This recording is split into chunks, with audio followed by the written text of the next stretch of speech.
ওয়াদুদ ভুঁইয়া, মানে যে দাবিগুলো আছে দাবিগুলোর মধ্যে একটা দাবি আছে শেষের দিকে যে তারা বলছেন যে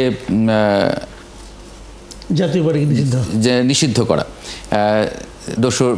কিন্তু আপনারা বলছেন যে এটা করা যাবে না, ওটা করা যাবে না তারা বলছেন, কিন্তু বিদ্যমান কাঠামোতে যদি আবার নির্বাচন হয় তাহলে আরেকটি ফ্যাসিবাদের জন্ম হবে, আরেকটি হাসিনার জন্ম হবে, এরকম বলেছেন জামায়াতের গোলাম পরোয়ার। এটা নিয়ে আমি একটু ইয়াসিন আরাফাতের কাছে আসবো, তার আগে আপনার কাছে একটা প্রশ্ন একটু করতে চাই যে আপনারা বলেছেন যে কোনো দলকে নিষিদ্ধ, মানে নির্বাহী আদেশে নিষিদ্ধ আপনারা চান না। আপনারা যদি ক্ষমতায় আসেন আগামীবার, আওয়ামী লীগ কি তাহলে যে এখন কার্যক্রম নিষিদ্ধ আছে এটা তুলে দেবেন? বিষয়টা হলো যে একটা দল, রাজনৈতিক দল গণতান্ত্রিক দেশে নিষিদ্ধ হবে কেন? আর নিষিদ্ধ হতে হলে এই জামাত ইসলাম, যে জামাত ইসলাম আজকে জাতীয় পার্টির মানে নিষিদ্ধ চাচ্ছে, কেন চাচ্ছে সেটা তো আমরা বা জনগণ বুঝে। যে জাতীয় পার্টি থাকলে হয়তো ওনারা 3 নম্বরে যাবে, প্রধান বিরোধী দল হতে পারবে না। এই জন্যই জাতীয় পার্টিকে ওনারা সরিয়ে দিতে পারলে ওনারা 2 নম্বরে হলে আসতে পারবে, এরকম একটা ধ্যান ধারণার থেকে ওনারা প্রধান বিরোধী দল হওয়ার স্বপ্নে বিভোর হয়ে জাতীয় পার্টির চাচ্ছে। হ্যাঁ, জাতীয় পার্টির অনেক দোষ আছে, অনেক দোষ আছে। জাতীয় পার্টি আওয়ামী লীগের ব্যাপারে কি করবেন? জি, আপনারা ক্ষমতায় এলে আওয়ামী লীগের ব্যাপারে কি করবেন? আমার বক্তব্য হলো যে আমরা গণতান্ত্রিক পদ্ধতিতে সিস্টেমেই আমরা করব যদি কাউকে করতে হয়, আর আমরা এটা করার পক্ষেও না। যেমন ধরুন যে জামাত ইসলাম তাদের জন্মের পর থেকে 3বার কিন্তু নিষিদ্ধ হয়েছিল। সর্বশেষ পতিত সরকারও তাদেরকে নিষিদ্ধ করে গেছে। সেই নিষিদ্ধ কি এখন আর আছে? অতএব নির্বাহী আদেশে কাউকে নিষিদ্ধ করলে সে নিষিদ্ধ থাকে না, বরঞ্চ আদালতের মাধ্যমে যদি নিষিদ্ধ করা যায়, একজন ব্যক্তিকে যেমন দোষী প্রমাণিত করার পর শাস্তি দেওয়া যায়, ঠিক তেমনিভাবে একটি রাজনৈতিক দলের কর্মকাণ্ড যদি দোষী সাব্যস্ত হয় তাহলে ওই রাজনৈতিক দলকে নিষিদ্ধ করা যেতে পারে এবং যায়, এবং সেটা স্থায়ী হয়, স্থায়িত্ব থাকে। আর এমনি নির্বাহী আদেশে করলে থাকে না। অতএব এই বিষয়ে আদালত সিদ্ধান্ত নেবে আওয়ামী লীগ নিষিদ্ধ হবে কি হবে না।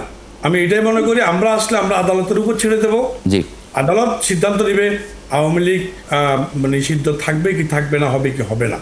কারণ আওয়ামী লীগের যে এই যে গণহত্যা চালিয়েছে, এই গণহত্যার শুধু ব্যক্তির বিচার হবে না। আমি একটা ছোট্ট প্রশ্ন করতে চাই মোহাম্মদ ইয়াসিন আরাফাত আপনার কাছে, যে আপনারা বলেছেন যে এটা করা যাবে না, ওটা করা যাবে না, কিন্তু বিদ্যমান কাঠামোতে যদি আবার নির্বাচন হয় তাহলে আরেকটি ফ্যাসিবাদের জন্ম হবে, আরেকটি হাসিনার জন্ম হবে। এখন আপনারা তো আশা করছেন, বিভিন্ন জায়গায় বলছেন যে আপনারা নির্বাচনে জিতে এবার ক্ষমতায় আসবেন। আপনারা যদি এই নির্বাচন কাঠামোতে যদি নির্বাচিত হন তাহলে আপনারাও কি হাসিনা হয়ে উঠবেন? দেখেন, আমি একটু ইয়াসিন আরাফাতের ওয়াদুদ ভুঁইয়া, আমি একটু ইয়াসিন আরাফাতের কাছে প্রশ্নটা আমি বলছি, একটু শুনেন। সেটা হচ্ছে দেখেন, আজকে আমাকে বলতে জুলাই বলতে দেন, প্রশ্নটা আমার কাছে না, আমার কাছে আমি একটু ইয়াসিন আরাফাতের কাছে, ওয়াদুদ ভুঁইয়া একটু ইয়াসিন আরাফাতের কাছ থেকে শুনবো, আপনার কাছে আসবো। দেখেন, আমরা জুলাই সনদের আইনি ভিত্তিটা কেন চাই? নিজের দলের স্বার্থে নয়, বরং দেশের স্বার্থে।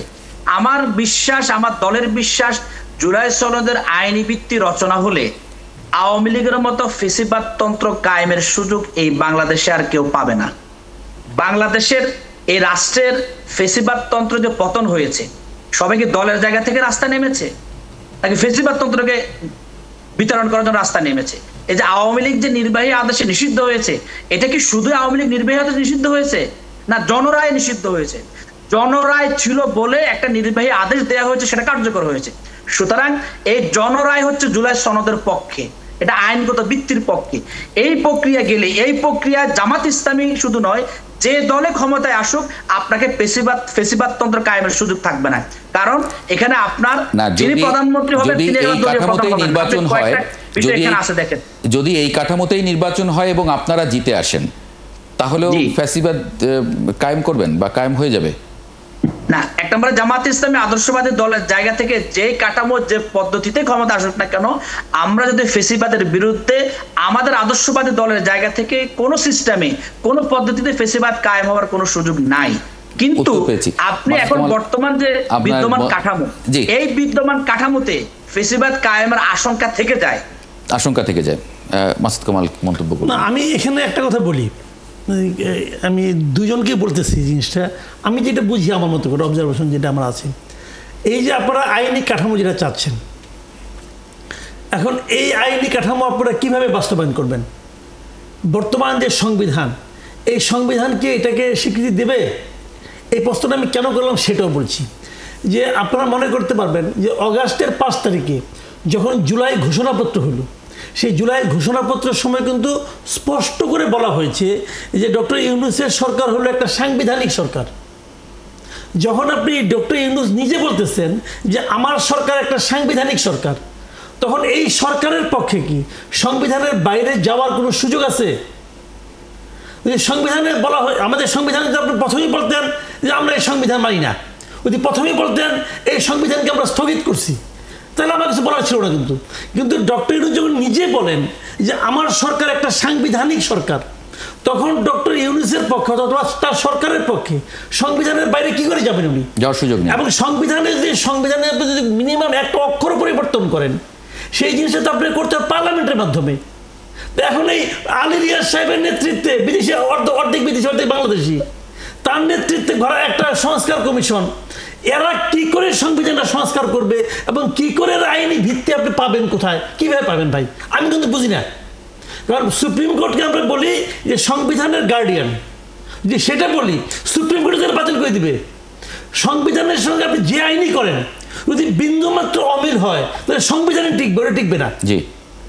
তাহলে এখন আপনি যদি বলেন এটা 72-এর সংবিধান, এটা ফ্যাসিবাদী হাসিনার সংবিধান, খুব ভালো, আমার কোনো আপত্তি নাই, কিন্তু বলেন আপনি বলে এটা ফালাই দেন। কিন্তু ফালাবে কে? ফালাবে তো সরকার। তো সরকার কি ফালাইছে? আপনি দেখেন যে জুলাই ঘোষণাপত্রের 20 নম্বর ধারায় উনি স্পষ্ট বলেছেন যে 106-এর মাধ্যমে তারা সুপ্রিম কোর্টের কাছ থেকে নিয়ে পেয়েছেন, পরামর্শ পেয়েছেন, পেয়ে তারপরে বলছেন এটা আমাদের এটা একটা সাংবিধানিক সরকার, এটা ধারাবাহিকতা। যদি সাংবিধানিক সরকার হয় তাহলে কেমনি করে হবে? আমি দুইজনকে প্রশ্ন করি, ওয়াদুদ ভাইকে বলতেছি এবং ইয়াসিন ভাইকে বলতেছি, আপনারা আমাদের বুঝান ভাই কেমনি করে করবেন আপনারা এটা সংক্ষেপে ছোট্ট করে। ওয়াদুদ ভুইয়া, আগে ওয়াদুদ ভাই বলেন। সেটি যে এটা আপনি যেটা বলছেন সেটাই আমি আপনার সাথে একমত। কারণ সংবিধানে হাত দিতে হলে, পরিবর্তন করতে হলে একটি জনগণের দ্বারা ম্যান্ডেট প্রাপ্ত পার্লামেন্ট লাগবে। ওই পার্লামেন্ট ছাড়া আপনার জুলাই সনদ বলেন আর এই সংবিধানের পরিবর্তন বলেন তা সম্ভব নয়। তাহলে আমরা পরবর্তী সংসদে যে আসুক তাদের উপরে অপেক্ষা করতে হবে, নির্ভর করতে হবে। আমরা এই মুহূর্তে যাই করি না কেন, যে যত সনদই করি অথবা যেটাই আমরা চাই পরিবর্তনের কথাই বলি না কেন, আগামী সংসদ না চাইলে সেটা কিন্তু টিকবে না। ইভেন আগামী সংসদ যদি আপনার ধরেন 106 দ্বারা যে আমাদের আসছে, প্রধান অ্যাডভাইজার বা উপদেষ্টা পরিষদ আসছে, সেটা নিয়ে যদি আগামী সংসদে কোনো বিতর্ক উঠে তাহলে কিন্তু 6 ধারার এইটাও খুব ঠুনকো হয়ে যাবে, বৈধতা পেতে কষ্ট হবে। তো সেই হিসাবে সংবিধানের থেকে ছুটার কোনো রাস্তা নেই। সংবিধানে 106 ধারাকে কিন্তু সংবিধান চ্যালেঞ্জ করতে পারবে, সরি সংসদ চ্যালেঞ্জ করতে পারবে যে এই ধারা করতে হলে, অর্থাৎ এই কথা বলছি যে অনুমোদন দিতে হবে। এই মানে এই বর্তমান সরকারের সকল কার্যক্রমকে আগামী সংসদ অনুমোদন দিতে হবে। তো আগামী সংসদ যদি সব কিছুকে অনুমোদন দেয়, যেমন 111-এর সরকারকে শেখ হাসিনা ম্যাক্সিমামে অনুমোদন দেয় নাই বলে কিন্তু তারা কিন্তু খুব বেকায়দায় আছে এবং দেশান্তরী হয়ে আছে। তো এই অবস্থায় আপনি অগ্রিম আলী রিয়াজ সাহেবের মাধ্যমে বা ঐক্য পরিষদের মাধ্যমে, ঐক্যমতের কমিশনের মাধ্যমে অথবা যে কোনো মাধ্যমে আপনি সবাই মিলে সংবিধানের একটা ধারা চেঞ্জ করে দিলাম, তো এটা তো বাস্তবায়ন হবে না, বাস্তবায়ন করা কঠিন, পসিবল হবে না, এটা টিকবে না আসলে আদালতে, এটা টিকবে না। মোহাম্মদ ইয়াসিন আরাফাত পরবর্তী সংসদ এসে এটাকে করতে পারে, জি পাইলট করে দিতে পারে, পরিষ্কার। মোহাম্মদ ইয়াসিন আরাফাত, এইটা আপনারা ঠিক বলেন নাই। আর আমাকে আরেকটা কথা বলার সুযোগ দিন। আমি ভাই আরাফাত ভাইয়ের কথার একটা উত্তর দিতে চাই যে 25 দল চাচ্ছে ফিয়ার। 25 দলের মধ্যে কয়টা দলের আছে, নিবন্ধন আছে? প্রথমত হলো এনসিপির মতো একটি দলেরই তো নিবন্ধন নাই। তাহলে এই 25 দল বললেই তো হবে না। তারপরে ব্যালট পেপার বিএনপি ছাপাবে, পাল্লায় ভোট দিলে জামাতের লোকেরা বা যারা ভোট দিয়ে বাড়ি ফিরে যেতে পারবে না। এটা বিএনপির কে বলছে? বিএনপির এই সমস্ত মিথ্যা কথা বা অসত্য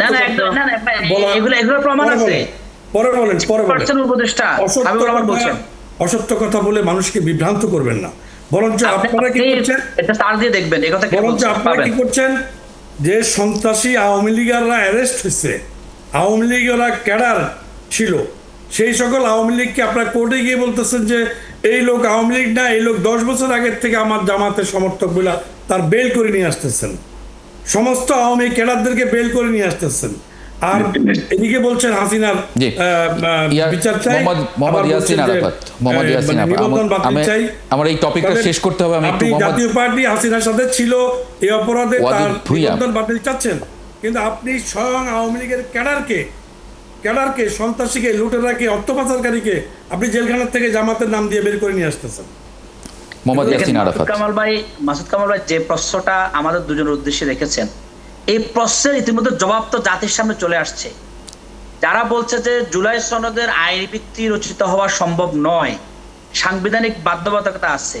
আমি তো একজন ছোট মানুষ হিসেবে শেখ হাসিনার বক্তব্য যতবার শুনেছি, তিনি বলছেন সংবিধানকে এমন ভাবে তৈরি করেছি আগামী দিনে কোনো ফাঁক ফোকর দিয়ে কেউ ক্ষমতা দখল করতে পারবে না, আসতে পারবে না। কোন ফাঁক দিয়ে, কোন জায়গা দিয়ে এই নতুন সরকার আসলো, এই তত্ত্বাবধায়ক আসলো, ইন্টারিম আসলো? দেখেন, সংবিধান হচ্ছে জনগণের জন্য, এটা কোনো ম্যান্ডেটরি, এটা কোরআনের মতো কোনো বিষয় নয়। সুতরাং আপনি জনগণের স্বার্থে এটা পরিবর্তন করতে পারবেন, সে সুযোগ আছে। ইতিমধ্যে এই যে ঐক্যমত কমিশন, 2 জন জাজ, বিশ্ববিদ্যালয়ের শিক্ষক, ফ্যাকাল্টি মেম্বার, ডিন, জনগণের স্বার্থে কিভাবে আপনি নিযুক্ত করে তার উত্তরণের উপায়টা কি? এর মধ্যে একটা প্রস্তাব আসছে যে সাংবিধানিক ডিক্লারেশন, তার একটা প্রস্তাব ইতিমধ্যে, এটার সাথে জামাত একমত আছে। দ্বিতীয় হচ্ছে গণভোট। গণভোটটা কি নির্বাচনের সময় হবে, পরে হবে, না তার আগে হবে? আমার তো মনে হয় এই প্রশ্নগুলোর সমাধান জাতির সামনে চলে আসছে। একটা সাংবিধানিক ডিক্লারেশনের মাধ্যমে এইটার আইনি ভিত্তি হতে পারে, এরপর গণভোটের মাধ্যমে তার কার্যকারিতা হতে পারে। সেই কথা কিন্তু আমরা, কিন্তু গণভোটে যদি জনগণ না দেয়, আমরা কিন্তু একবারও গণভোটে যদি পাবে না ওই সিস্টেমে গিয়ে জুলাই সনদের আইনি ভিত্তির কথা বলিনি। মোহাম্মদ ইয়াসিন আরাফাত কথা বলছে, এই পদ্ধতি তো মোহাম্মদ ইয়াসিন আরাফাত, সুযোগ আছে। মোহাম্মদ ইয়াসিন আরাফাত, জনগণ যদি না বলে গণভোটে, না, আমরা তো সে কথা ক্লিয়ার করছি। আমরা বলছি জনগণ যদি না ভোটে, আমরা জনগণের সাথে আছি। আমার আজকে ওয়াদুদ ভুঁইয়া ভাই যে কথা বলছেন, আমি একটা কথা বললাম যে বিএনপি চেয়ারপারসন উপদেষ্টা জনাব হাবিবুর রহমান, তিনি পাবনাতে প্রকাশ্যে মিডিয়ার সামনে বলেছে দাঁড়িপাল্লায় ভোট দিয়ে বাড়ি ফিরে আসতে পারবে না বিএনপি কর্মীদের হাত থেকে। এটা উনি বলছেন মিথ্যা কথা। এটা মানে কি ধরনের কথাটা তিনি বলতে পারেন? আমরা এই টপিকটা শেষ করতে হবে। আমাদের আরো কয়েকটি বিষয় আছে। অনেক ধন্যবাদ মোহাম্মদ ইয়াসিন আরাফাত। আজকে আর সময় দিতে পারছি না। ওয়াদুদ ভুঁইয়া, আপনাকেও ধন্যবাদ যুক্ত হওয়ার জন্য ৭১ জার্নালে।